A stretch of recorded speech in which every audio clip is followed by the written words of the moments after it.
Hey guys, this is Yoda. This will be my very first Fellowship video. Uh, a lot of people have been asking, what is Fellowship? Is the game good? Is it gonna kill WoW? So hopefully this video helps answer all those questions. So first of all, what is Fellowship? So basically, it is a game that is mainly or only basically WoW Mythic Plus as its only game. It has WoW Mythic Plus as its only game mode. There's no raiding, there's no world questing, there's not even leveling, although there is character progression. It's just Mythic Plus. If you have ever played Diablo 3, I would say it's much more similar to that, since you basically stay in town. There's like a bunch of vendors, there's some target dummies, which they didn't have in Diablo 3. And there's, the game finder. You click this and you can just queue up for a game. So that is what the game is. Is it going to be the WoW killer? Personally, I think people will probably play both. WoW has a lot of downtime the way it's designed right now. Since there's no affixes in the keys, you basically just do your highest key, and then you're done for the season, unless you want to like keep doing it over and over again, which some people do. But there's definitely a lot of dead time in WoW, which I think Fellowship will fit nicely into. Also, some people, may just decide to swap to it as their main game. It has a lot of pros and a few cons that we'll go into shortly.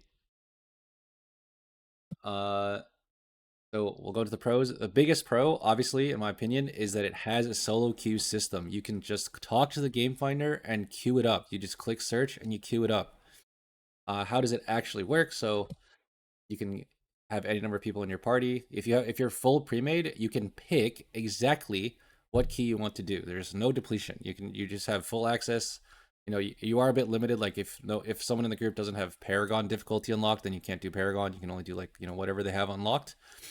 Uh, but you can just pick from whatever dungeon you want to do. You can just pick if you're full pre-made. If you're not full pre-made, you have to queue it up, and they give you these 4 divisions. Each one is basically 7 key levels. For the open beta, it goes. I'll show the rewards page. It's going up to level 30, I think, 31, and it doesn't go past that. I assume this is going to be unlocked when the game actually comes out. But basically, it goes up to 31, and then there's quote unquote endless after that, which you're not going to have. Like right now, Paragon doesn't get a gear increase, so you're gonna get more gear and you're able to do higher keys or whatever. But basically, you queue up for one of these 4 divisions, and it just finds you people to play with. There's also another thing here which you can take, which is very interesting.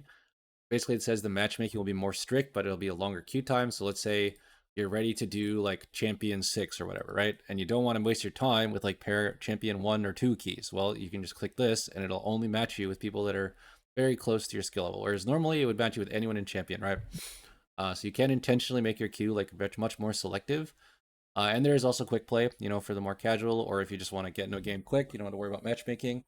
Like this, it'll pop very, very quickly, and it just farms you some. You get some crafting mats, although it is going to be really easy. So it's more like a quote unquote weekly key situation. Even though there's no weeklies, you're basically just doing it for gear or for fun or whatever. One other thing I've noticed is that I believe I'm kind of making this up, but since there's only one game mode, which is M plus, it is much easier for the devs to make changes. So from what I understand, the dev team over at Chief Rebel, which is who is making Fellowship, is definitely gonna have like probably less people than people working on World of Warcraft, since it's like one of the newer game studios.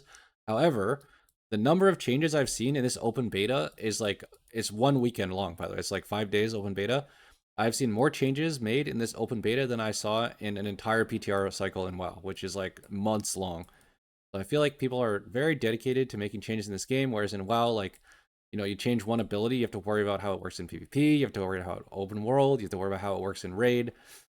It's much easier for them to make a lot of changes in this game, and their changes are happening much more frequently, from what I've seen. So I would expect balance to be a bit better in this game, especially they only have to balance one game mode, right? In WoW, you buff someone's single target, suddenly they're OP in raid, and you have to worry about raid balance. You have to worry about how the raid buff contributes to the meta or whatever.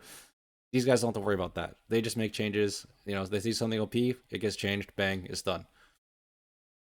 What are some of the cons for this game? So, if you do play WoW for like the all-inclusive experience, you got like you enjoy world questing, you enjoy progressing your own character, you enjoy raiding, and you want to just do all of it, then obviously this game only has M plus, so it probably won't be for you. Maybe as a side game or something. Also, there's only 7 characters on the beta. I believe there'll be 10 when the game comes out. Not quite sure about the number. And obviously, WoW is a bit more diverse than that. There are 13 classes in WoW, and each one has 3 specs. So obviously, the game is kind of new, so I wouldn't expect them to have infinite characters right on launch, but there are basically only 10. From what I understand, there's going to be 2 tanks, 2 healers, and the rest are going to be DPS. So there is that. Also on the open beta, there were quite a few server issues, although they've been like working like crazy. Like a lot of the patch notes we've seen have been like resolving server issues, resolving matchmaking issues, etc. All the pains that come with like making a new game. Hopefully it's all fixed by early access.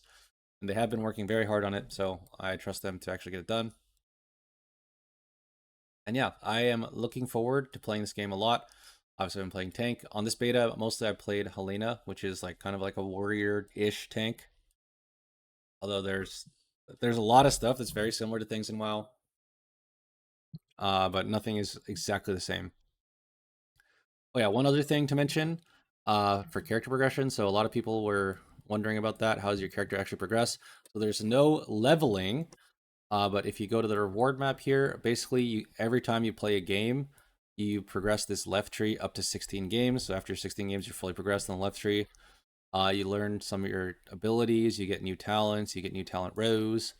By the way, the talents, which we'll show, are basically like the old style in WoW, except you can pick like multiple in the same row. You can like skip rows if you want. Like I could do this if I wanted. But basically, like as you progress, you unlock these rows, and then you can spend your points, as you want, in every row. And there's no like hero talents or like there are sets, but there's no like tier sets or whatever. There's no like forced builds. I've seen a lot of build variety actually. Maybe it's just because the game is new, but I have seen a lot of build variety across every character pretty much. So yeah, back to the reward map. So on the left side, you progress basically after 16 games. You're fully progressed on the left side, and then the rest of your progression actually happens through quote unquote ranked. So Contender League. Once you beat Contender League, there's like a dungeon at the end of it, like level. It's a +7. Once you beat that, then you're ready to progress to the Adept League, and then you can do all of Adept. And then once you beat the Adept dungeon, you go into Champion League, finish Champion, go into Paragon League, and then you beat the Paragon dungeon, and you're ready for Endless, which is like, it's like Mythic Plus. You can just push the key up as far as you want. I assume. Haven't actually seen it yet because it's not out. But yeah, that's how we assume it's going to work. As for actual character progression, so WoW has like a bunch of legendaries, crafting, all that stuff. The game has, I would say, not quite that much, so which is probably a good thing, honestly. So we already showed the talents. We already showed learning your abilities. Then there's some gear. Your gear has like minor sets, like my chest is part of a 2-piece. Then there's gems, which you can progress here. Every gem you put in basically like gives you some more gem power, and you can pick some of these abilities. We already showed talents. And then your trinkets are very different from the trinkets in WoW. So in my opinion, this is actually great. So in WoW, your trinkets are basically like you talk to raid bots, which doesn't exist in this game, by the way, and raid bots tells you exactly what to wear in what scenarios. In this game, your trinkets are much more diverse, and they're like more utility based. So for instance, this is a B-res trinket. This is a health pot trinket. There's also like a gateway trinket. There's a mass dispel trinket. There's a drums trinket. There's a shroud trinket, etc. So all those times in WoW where you're like, oh man, we really need a shaman for this key for Wind Fury and Wind Rush Totem or whatever. Those are all trinkets now. So you can basically just play whatever you want if you enjoy the gameplay, and then just swap your trinkets around for the utility, which is, in my opinion, significantly superior in game design.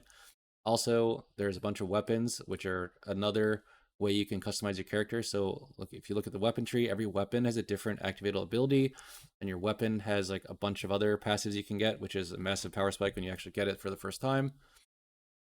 So overall, I am really looking forward to this game. I think it has a lot of things that WoW is missing. Obviously, it is missing a lot of things from WoW, but some people would consider that a great thing. Is it going to actually kill WoW? I don't know if that's true, but I definitely am looking forward to playing this game. Probably gonna see me play a lot on stream. And yeah, that's gonna be it for the video. Really looking forward to this. Thank you all for watching. Peace out.